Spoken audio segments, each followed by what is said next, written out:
ఈ వీడియోలో ఏంటంటే మన కడప జిల్లాకు సంబంధించిన ఒక ఫేమస్ టెంపుల్ గురించి అయితే తెలుసుకుందాము.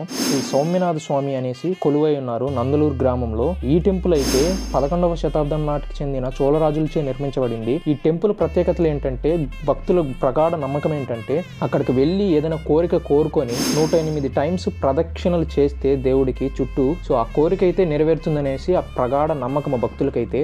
దాదాపు చాలా మంది అయితే పలు ప్రాంతాల నుంచి అయితే వచ్చి దర్శించుకొని అయితే వెళ్తారు స్వామివారిని.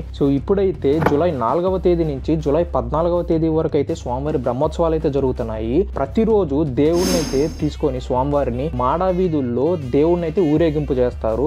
ఎవరన్నా వెళ్ళాలి అనుకుంటే స్వామివారిని దర్శించుకోవాలంటే కడప జిల్లా నందలూరు మండలంలోని సౌమ్యనాథ స్వామి టెంపుల్ అంటే ఎవరైనా తీసుకెళ్ళిపోతారు అక్కడికి. డేట్స్ అయితే మర్చిపోకండి. 11వ తేదీ ఏంటంటే స్వామివారి కళ్యాణోత్సవం అయితే జరుగుతుంది. ఆ రోజు ఏంటంటే ట్రాన్స్పోర్టేషన్ అనేది కొన్ని ఆటోస్ ఇవి అయితే ఫ్రీగా అయితే బస్ స్టాండ్ నుంచి అండ్ స్వామివారి టెంపుల్ వరకు అండ్ టెంపుల్ నుంచి బస్ స్టాండ్కి ఫ్రీగా అయితే నడుపుతారు స్వామివారి మీద భక్తితో. ఈ ఆపర్చునిటీ అయితే ఎవరు మిస్ చేసుకోవద్దండి. అండ్ ఇంకోటి ఏంటంటే ముఖ్యంగా అదైతే మా ఊరే. అందుకనేసి నేనైతే ప్రత్యేకంగా అయితే వీడియో తీసి మరీ పెడుతున్నాను. అండ్ ముఖ్యంగా ఏంటంటే కళ్యాణోత్సవంని మరియు రథోత్సవం అయితే అస్సలు మిస్ అవ్వద్దండి.